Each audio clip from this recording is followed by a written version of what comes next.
You're listening to Radio Primavera Sound, proudly presented by Cupra.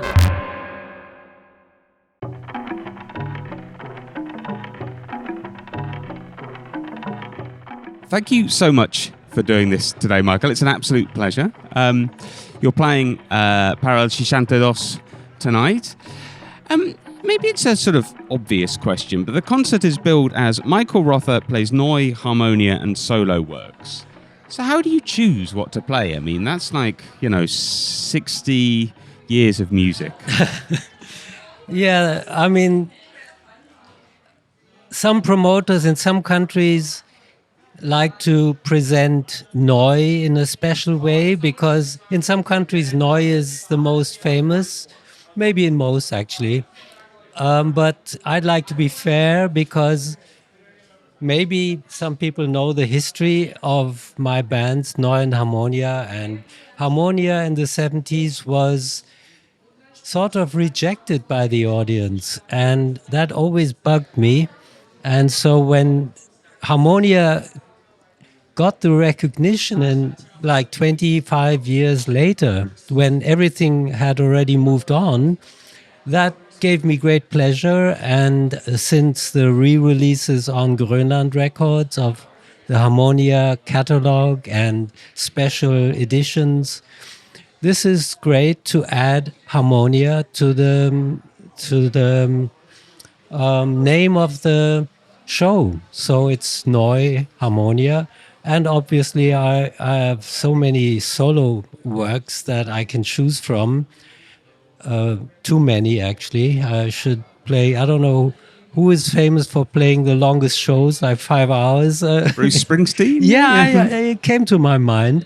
Yeah, I would join him in the last appearance supporting the American president. So you mentioned Harmonia were kind of overlooked at the time. I mean, I wasn't around at the time. I got the impression, actually, that in Germany, at least, quite a lot of the bands that we now really worship from Germany at the time, including Neu, including Harmonia, but all the other bands, actually in their home country didn't quite get the respect they did in other places. Is that right? I can't speak up for other bands. I never really paid so much attention. I think Faust was more famous in Britain, and Neu was also quite successful comparatively in Britain.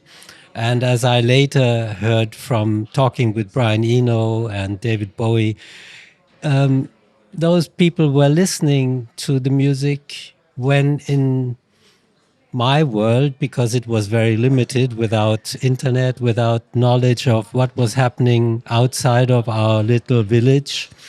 It was not known to us, but maybe it is a cultural thing because Germany traditionally looks towards British music and American music, which is all fine with me. I love Little Richard, and so, I mean, my brother was 10 years older, and I grew up with his rock and roll parties, Elvis Presley and Little Richard and Fats Domino. I still love these guys, especially Little Richard, actually. His story is so impressive as a gay black person in the south of very conservative, not very gay-friendly USA in the 50s. It's so amazing, the energy and the answer he gave in the music to this repression and this nasty climate of, what was the question? Sorry, I got carried away. I think the question, well, I think you sort of answered it. It was about like how much acclaim and respect you got in Germany, basically, when in the 1970s. Yeah, Neu was actually a moderate success. Actually, from my point of view, it was an amazing success. Being a poor boy after doing conscientious objective work in the hospital instead of going to the military, serving in the military, and dropping out of university because I realized that this was just not my path. It never stood a chance. All my interest in psychology, which is basically still active, but it doesn't stand a chance against music, my love for music. And so, yeah, that was the story. One thing I've always loved about your music, and the music of a lot of your peers from that time, was how incredibly free it sounded, how sort of inspired and free. How did you manage to sound that free? It was not, in our case, not the result of some smart thinking about a concept that it would revolutionize music. It was just the idea of dropping the copycat mentality with which I'd grown up. I mean, like, I was 13 when we returned to Germany, and the British bands of the time, Beatles, Kings, Stones, etc., they just were the greatest thing on earth for me and us. And so I joined a band, and I was for years happy to just come as close. I was probably not even successful with that, but just trying to sound like Eric Clapton or George Harrison or the Beatles as a whole. And in the late 60s, when I finished school, and I mean, my personality, I guess, grew up a bit, and I became aware of being unhappy of being a copycat and not wanting to go down that path anymore. That led me into an open space, because I really decided to drop all the cliches, all the way of trying to play fast licks on the guitar, everything. I just gave order to my fingers not to do this, what I had learned, over the years. And but where to go? And that was the crisis I think I had in this, like 70, 71, early 71. But early 71 already, fate chose to lead me to the Kraftwerk studio, which a band I didn't know of that existed. The band name sounded really silly to me, Kraftwerk. Oh, very funny. And yeah, things took a big turn then. That's funny because I have long thought that a lot of band names aren't very good, but Kraftwerk for me is always one of the best band names. Maybe it's because I'm not a native German speaker. For me, it sounds like a very good band name. Neu as well is a very good band name. Yeah, it's true. Neu. I actually wasn't happy when Klaus Dinger and I thought of being a duo after we split from Kraftwerk. Kraftwerk or Kraftwerk. We discussed a few names. I didn't have many ideas really. And he proposed Neu, and I said, oh, but that's so cool. It was cold actually even. And he had this this point of view, or point in his favor. He said, well, this is something that will help our album covers stick out in the front, in the record shop, which it did. And I remember walking through Düsseldorf, Old Town, the amusement area, which had many record shops at the time. And there were, you could see the Neu album being presented in the window. And so I said, I agreed to the name. And looking back, I'm happy to confirm that Klaus was right. It was smart, it always stays new, the word neu.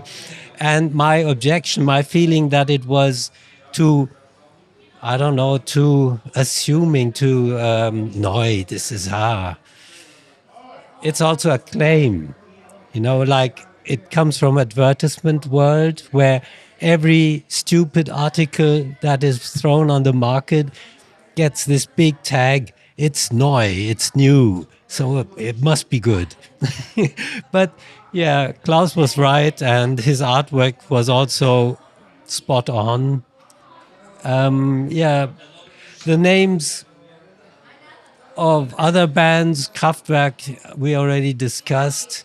Harmonia Harmonia was actually a joke because Rodelius, Möbius, and I, as much as we enjoyed working together and being together, it was especially a struggle between Möbius, who was, unfortunately, he cannot defend himself, but I love the guy and he's with me in my thoughts many times. He died 11 years ago.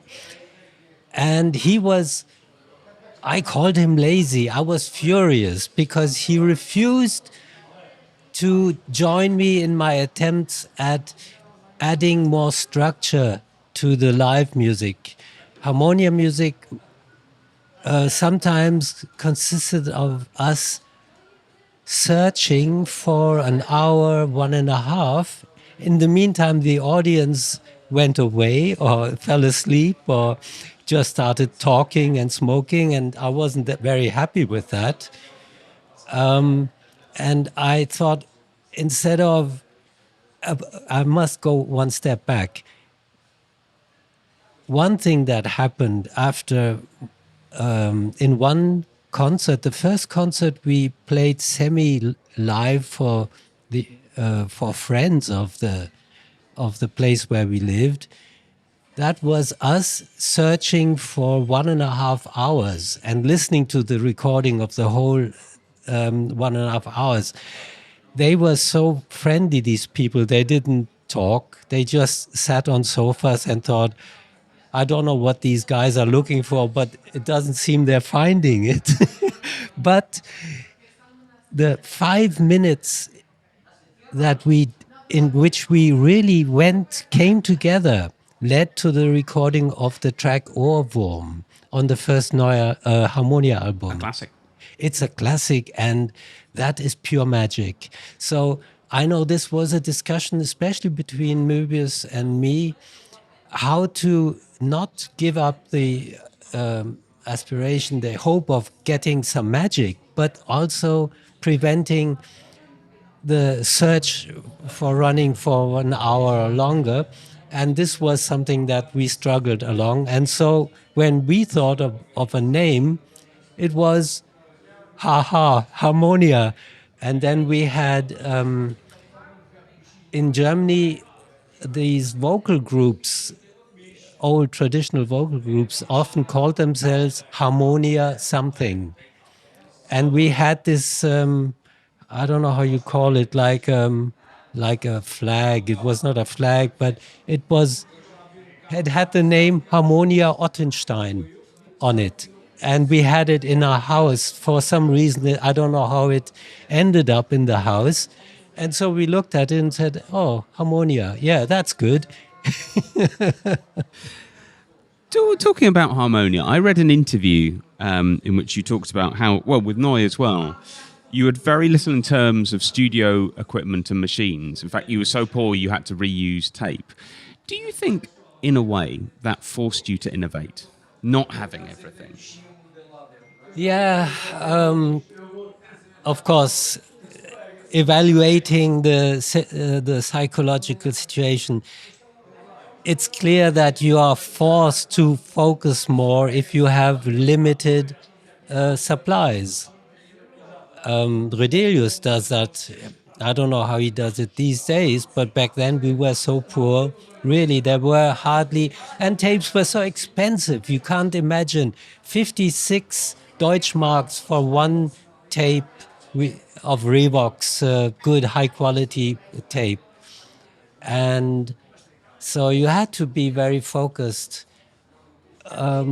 Whether it really helped us in the end, or whether we were sometimes also just lucky to find ideas when we were forced to, like in the studio with Neu, when we had limited hours in the professional recording studio because we didn't have more money.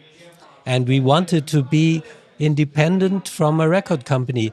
I think the approach of many bands was we go with a demo to a record label and they will give us a budget. But then they give you a worse contract. So in our case, we said, and then they will maybe interfere with your choices. And so our position was we will record something and then we'll take the tape and present it to the record label and say, this is what you get, this is what we have. Yeah. And no discussion. Or like in Peaky Blinders, no discuss. Do you know that? Yeah. So, given that now, is the opposite true nowadays? Do you sometimes worry that you've got too many things and too many sounds and too many machines? Yeah, actually, that changed when my solo albums, starting in 1977, were the opposite of Harmonia in regards to popularity. Suddenly, everybody was buying my records, solo albums, yeah. And so I was in the position in 79 to fulfill the dream of most musicians to have all the professional gear I wanted. So 24 track like Connie Plank, and a nice mixing desk and a Dolby set and crazy sum of money. But it's like a carpenter. You wanted to own your own tools. And that was my attitude to having that gear. And that led to having unlimited supply of time in the studio. That was a totally different, actually also a challenge, you know. But I remember in the late 70s and the 80s, I was totally content in having that time in the studio available whenever I wanted to. And when the machines worked, sometimes they didn't work. And then it was chaos because I had no idea of how to do the repairs. People had to drive from Hamburg, a technical team. But no, the answer to the question, you had to cope with other challenges, not the limited time, but the unlimited time, and what that changes to your focus and your decision making. Because in 1985, Klaus Dinger and I met again, and we decided to give it another try after he did La Düsseldorf and I did my solo albums. And at that time, he had studio gear and I had my studio. And so we had unlimited time. And that was not helpful at all for Klaus Dinger and me. And I remember, I shouldn't put the blame on him. I was probably also quite stupid. We discussed about, my mix is 1/3 of a dB louder than your mix. Totally ridiculous discussions, but maybe it was also a power play. But in the end, we don't have to finish the album tonight because tomorrow there's a new band in the studio. That prevented decision making, and I think that prevented us from reaching the point of, letting go. This is now what we have, and let's put it out. So, yeah, but again, this is like complaining about having a splendid breakfast every day. You shouldn't do that. So how do you now know then when a track is finished? Um, I think there's not one answer that's always true. Sometimes it just feels right. Like there's nothing that nags you when you think of the track, and it feels balanced, and all the elements are there that you thought you wanted to present with that idea. And I think it's really that's the challenge to decide to let go, because nowadays with computers and hard disks, and it's even more limitless, because the the reels of 24 track, the 2-inch track, the tape, they were so expensive. I think 300 Deutschmarks for one tape. And so back then, okay, I didn't mind so much, but nowadays, for 300 euros, you could buy tons of hard disks and just never release anything, just keep on working. Bringing things up to the present day, your most recent solo album, I mean, by yourself, there's one with Vittoria more recently, was Dreaming. The title track of which I think is one of the most beautiful things you've done. Dreaming, the Yeah, title. yeah. I see, yes, okay. It's a lovely song. Wonderful, yeah, I'm happy to hear that. How do you keep being inspired after these years? There's no guarantee that you will stay inspired, really. I mean, it's it's a big word. Try to be humble. Just accept that sometimes nothing comes that appeals to you. That has always been the case. As far as I look back, sometimes you turn on a machine, a synthesizer, or play on the guitar, and you think, oh, that's boring, and that's boring. Oh, I've done that before. And at other times, you think, oh, but that's an interesting sound, and I should memorize this. And then, oh, these harmonies are great. They're also wonderful. So I don't know where it comes from. And I think maybe I wouldn't want to know if I had the choice, like, choose now. You will always know when you're going to be inspired or not. Maybe I'd say, oh no, keep surprising me. You mentioned you played Primavera in 2010 as Hallo Gallo with Steve Shelley and Aaron Mullen. How was that? It was great playing with Steve Shelley, such a powerful drummer. I mean, I've had Klaus Dinger as a drummer. You've had some powerful drummers. Yeah. But I think the kit of Steve Shelley was even louder. And I remember I had to wear in-ears, which I didn't like, because he just killed everything on stage.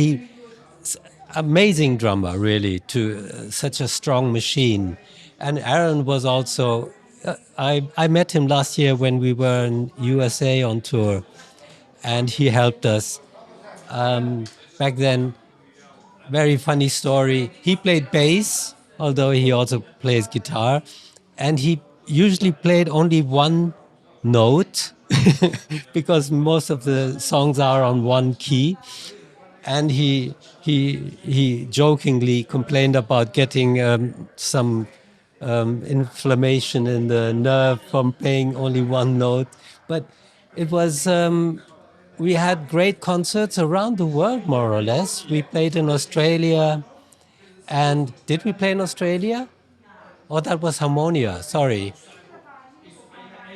We played in USA, in Turkey, and up and down Europe. And I'm sorry, I'm right now, I have a lack of memory. Maybe I played solo in Australia and with Harmonia, but not with Hallo Gallo. But anyway, coming to Barcelona, that was the second concert we played together in 2010. Before that, we were in Switzerland. They came to my place in Germany for a sort of rehearsal, very brief. And then we took a train to played on a festival called Billy Billy, I think. Yeah, it's a small, very nice festival. But then I got sick, and I remember struggling in Barcelona. And I remember that the ATP people took such great care of me. It was wonderful. And they got me on my feet and I could play. And I remember looking from the stage onto the water, like the Mediterranean. And there were sailing boats and people listening from the shore on their boats. That was a great memory. And I'm just going to bring it out there, hopefully. I really hope, sadly, I have no re-say in this, but bring him back. Bring him back, that's what I'm saying. Come back to Primavera? Yeah. I would do that anytime, but I'm not. Back then I was invited by ATP. Yeah. They had a stage because I played for ATP in America and in Britain and in Australia with Harmonia. And I don't know. I mean, I haven't followed so closely, but Primavera is a huge festival, huh? Yeah, it's pretty big. So I don't know, maybe they don't care so much about these extremists like Michael Rother. I think so. Well, then somebody should maybe plant the idea in their mind. I'm planting it. There's just I know you've got to eat lunch. We all got to eat lunch, but there's just a couple more things I want to ask about. Sure. If that's good. Firstly, I mean, you've worked with so many incredible people. Who was the person that most inspired you?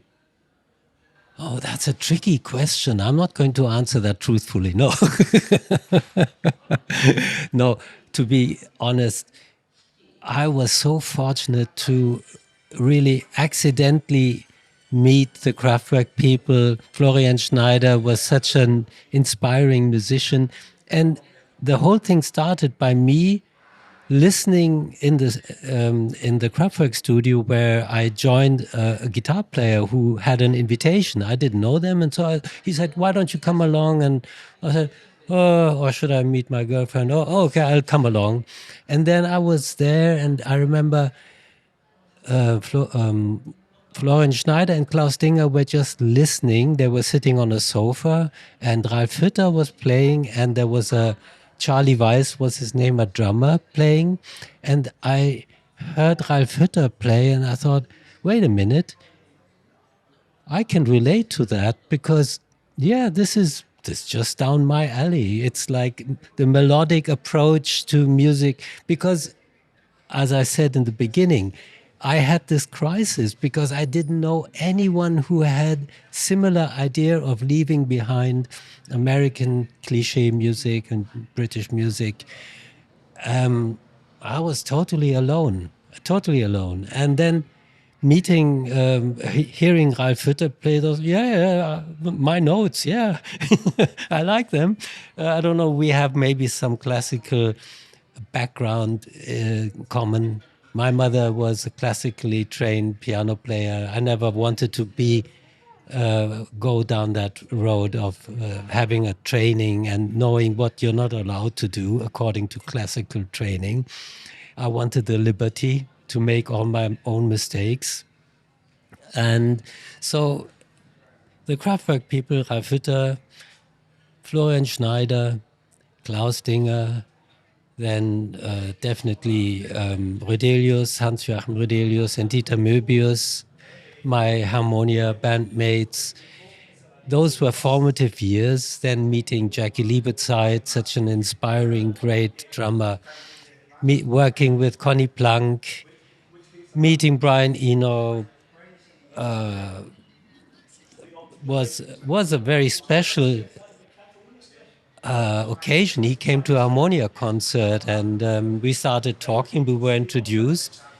And we all thought, oh, he's so nice, he's so modest, he's a British gentleman.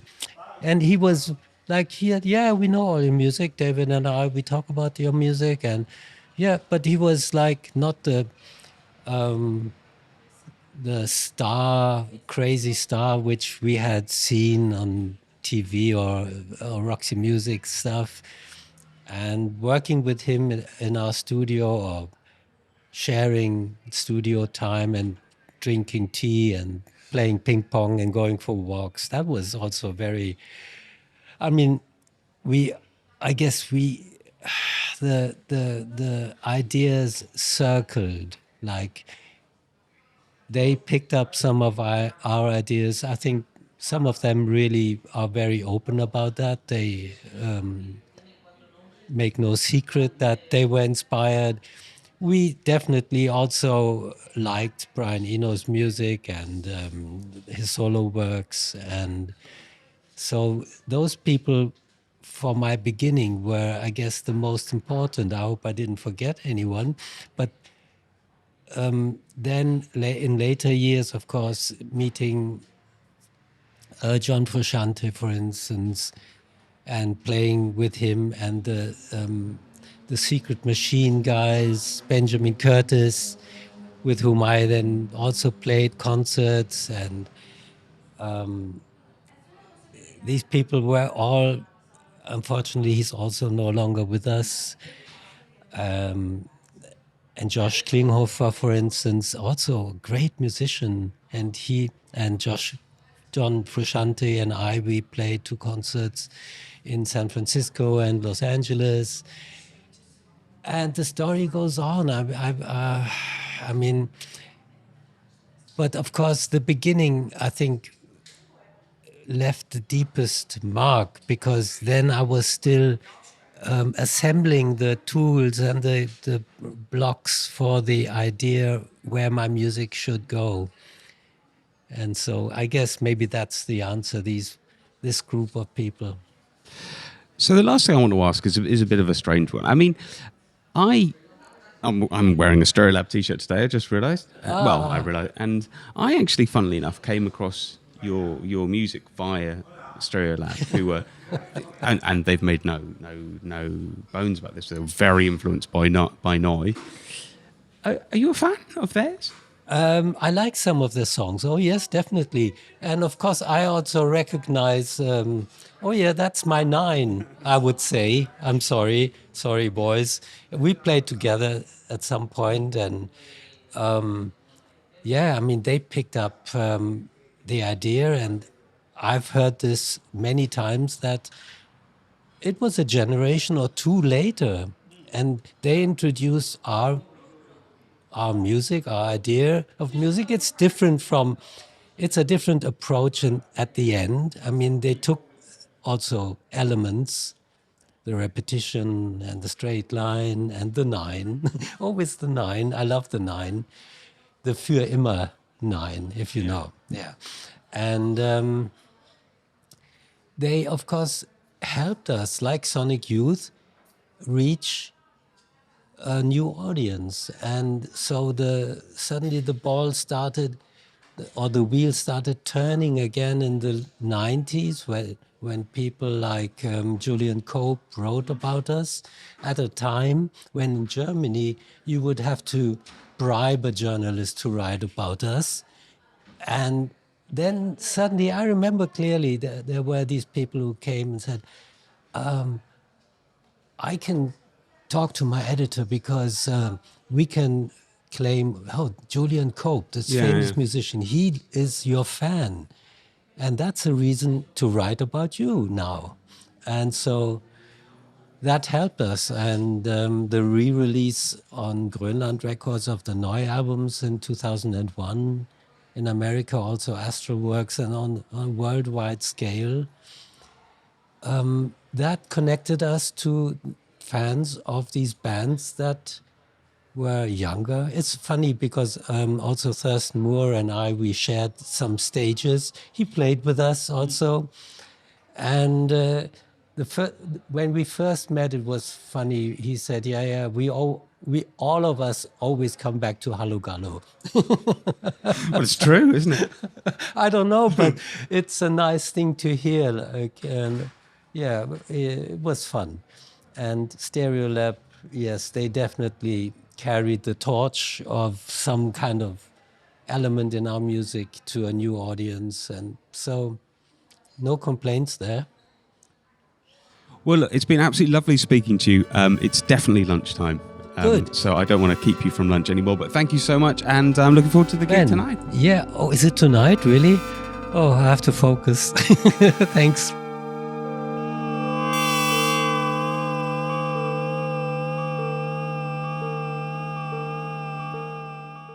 You're listening to Radio Primavera Sound, proudly presented by Cupra.